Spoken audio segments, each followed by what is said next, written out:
In today's video, I'm going to try and repair this antique torpedo bottle. Unfortunately, it's been smashed into a few bits, and I'm going to try and use a clever resin to glue it back together and fill all these hairline cracks in the body of the bottle.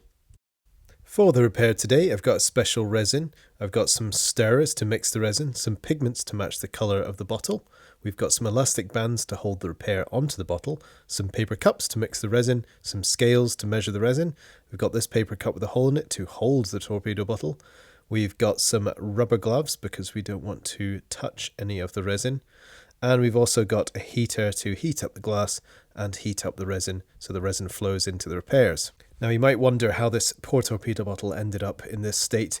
Well, actually an Edinburgh bottle headbutted the Glasgow bottle. Usually the Glaswegians have a reputation for headbutting, but this time it was an Edinburgh bottle. They were drying on the lawn and it just fell over and smashed into it. I was absolutely mortified.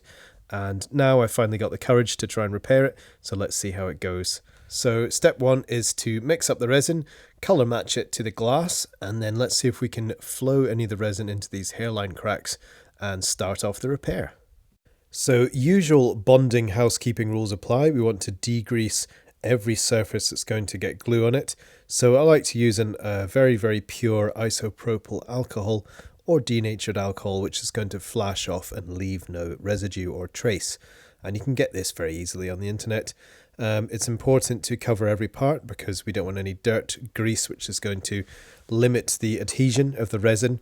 And because we're using a very good conservationist grade kind of epoxy resin here, it should actually make the bottle pretty much as strong as it was before if we do this properly. I'm slowly heating up the glass and I'm going to try and get it to about 40 or 50 degrees Celsius. I don't want to heat shock the glass because it could propagate the cracks further and end up with more bits on the table. So by heating the glass, hopefully the resin will thin and flow into the cracks more easily using capillary reaction. So this is a fancy conservationist grade resin called Hextal NYL1, and it doesn't yellow under UV, and apparently over years and years and years it will stay strong and it will not yellow, so the colour will be perfect. You could also use any normal epoxy resin. So I've mixed up the resin according to the mix ratio, and I'm mixing it very well. Luckily this resin has a very, very long open time, which is the time that takes before it starts to gel and cure, and that's 7 hours, so we've got loads of time to play around. Some resins, if you have a fast cure, they'll go solid in a matter of about half an hour. The 7-hour open time has some advantages because I can kind of fiddle around with the pieces and hopefully get them perfect before I leave them to set. It's quite a thin resin as well, which is useful, which means it's low viscosity, so it should help to flow into those cracks, especially once the bottle's been heated, which it is right now in front of the fan heater. This is the epoxy grade pigment I'm going to use, Lake Green, and I'm just going to apply a very small drop to the stirrer and mix it in slowly, and I think that colour match is pretty good. Less is more in these sorts of occasions. You don't want to colour it too much, and it's not a very large amount of resin anyway. So I'm going to use my little paintbrush here to start applying the resin over the cracks. Now the bottle is hot, it's almost too hot to touch, and hopefully capillary reaction is going to kind of draw the resin into the cracks and they should start to disappear before our eyes. So I'm running a good layer of resin over the crack, and if you watch carefully on the left side of the neck there over the next kind of 15 to 20 seconds, you can actually start seeing the dark shadowy parts of the hairline crack disappearing before our eyes, which is quite incredible. It's working really well. I'm going to kind of chase the cracks around the bottle, and I wouldn't worry too much about overspill on the outside of the bottle because we can actually scrape that off once the resin has cured.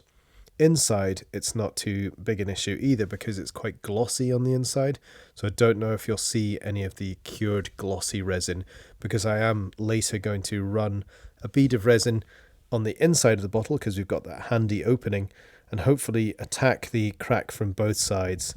So the resin on the outside doesn't seem to be flowing into the crack anymore, so I'm going to turn the bottle over and I'm going to put the brush inside and try and get some resin into the crack from the inside of the bottle. So I think once I've got all the pieces on at the end of the process, I'm going to send in like a little stick with a sort of bit of tissue paper on it or something and try and swab away any excess resin out the center of the bottle. So I think I've done as much as I can to the hairline cracks, and now it's time to adhere the large piece onto the body of the torpedo bottle. So the resin's probably been hanging around for about 35 minutes now, and probably thickened up slightly, which is probably quite good for this next stage, because I want the resin to possibly fill any gaps that have been created through the smash. So I'm applying the glue / resin to the outside of the bottle. Remember, we've degreased and got rid of any dirt at this point, and I'm just going to paint on quite a thick layer of resin, and we can always swab away any excess later. I'll also apply some resin to the piece of glass we're about to place onto the bottle. The moment of truth, let's try it on. I'm just going to use my finger to apply gentle pressure and see if we can extract any resin from the gap. And then I'm going to grab an elastic band or a couple and use that to kind of clamp the piece in place while it dries.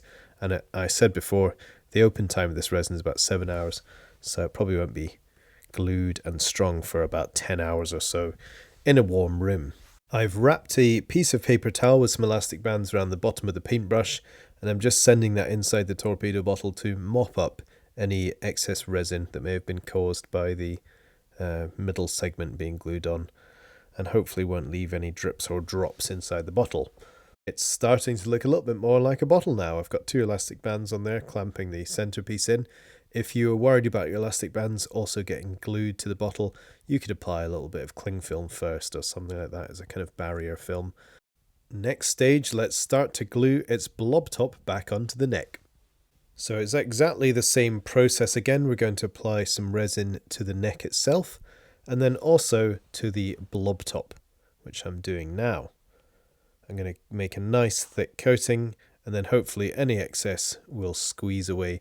Unfortunately with the neck, I think there are some pieces, some very small pieces missing, so I might have to kind of fill those with the excess resin.